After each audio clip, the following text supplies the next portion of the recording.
Hello everyone, welcome back to another episode of my Prehistoric Relics series. Here we explore various extinct species lost to time. Some are from many millions of years ago, while others, as in the case of this video, are from a few hundred years ago. In this episode, we will be talking about the largest vampire bat to ever exist, Desmodus Draculae. This species was first discovered in 1965 in the Cueva El Guatro cave. This is located in Venezuela, and the discoverer was Omar J. Liniers. He believed, based on notes in 1968, that the fossil material he found was from a species of Desmodus, which is the scientific name for a genus of vampire bats, containing 4 species. It would only be that 20 years later, in 1988, the species was described. Here, in the paper, the authors noted that based on a couple of remains, they could potentially name a new species known as Desmodus Draculae. The species name Draculae, as it was the largest known chiropteran vampire bat,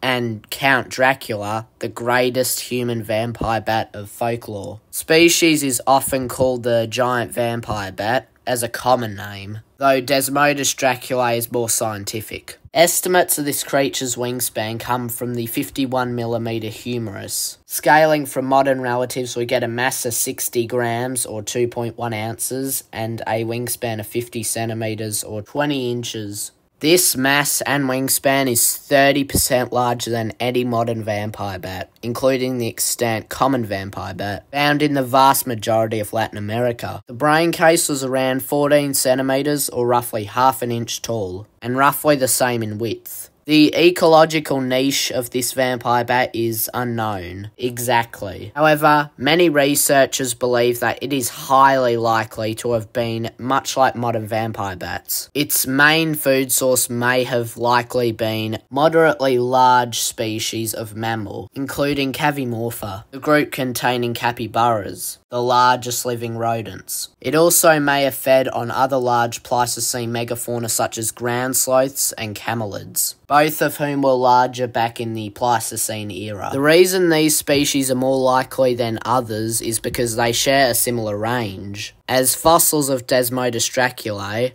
have been found in large parts of South America and southern North America. In the following countries: Mexico, Belize, Venezuela, Brazil, and Argentina. In total, 6 caves have yielded fossil remains of Desmodus Draculae. Given the range of areas this species has been found in, it is highly likely that it expanded throughout South America and into the most southern parts of North America. By far, the most fascinating part about this vampire bat is how long it survived. The most popular theory brought about for a while regarding this species' extinction is the extinction of its prey. The giant ground sloths and camelids from South America, more specifically the Pleistocene South America, in areas with Desmodus Draculae, all went extinct around the Pleistocene megafaunal extinction, meaning the vampire bats lost most of their prey source. This would have given the vampire bats around a 1,000 to 10,000 year ago extinction date, coinciding with megafaunal extinctions from other parts of the world. This theory for a while was actually the most supported and popular based on the evidence. However, in more recent years, a new extinction date has come more to light.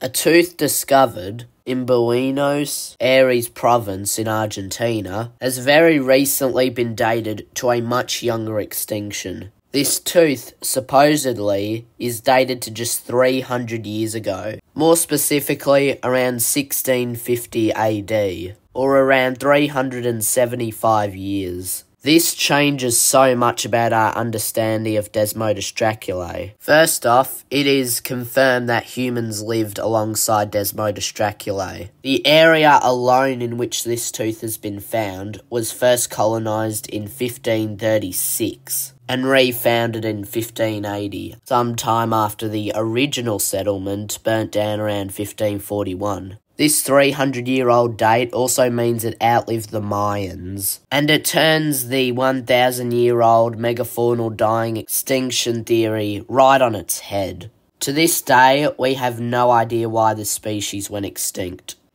Pretty excitingly, there are also some unconfirmed reports, albeit pretty likely ones, about giant vampire bats attacking cattle, horses, and pigs from around Latin America and North America. This reminds me of the time when I used to do cryptid videos on this channel. Me, along with many others, find the idea of a living, albeit slightly larger than average vampire bat, far more plausible than a living megalodon or sauropod. Ultimately, we do not know why Desmodus Draculae went extinct. What is incredible is that unlike almost every other species I've talked about so far, we've actually seen this species. Of course, no one alive has seen it, but people from the 1650s might have seen it. But no matter what way you look at it, this is a remarkable species. One that, if it was still alive, would be a truly incredible sight to behold. Of course, unless it sucks on your blood.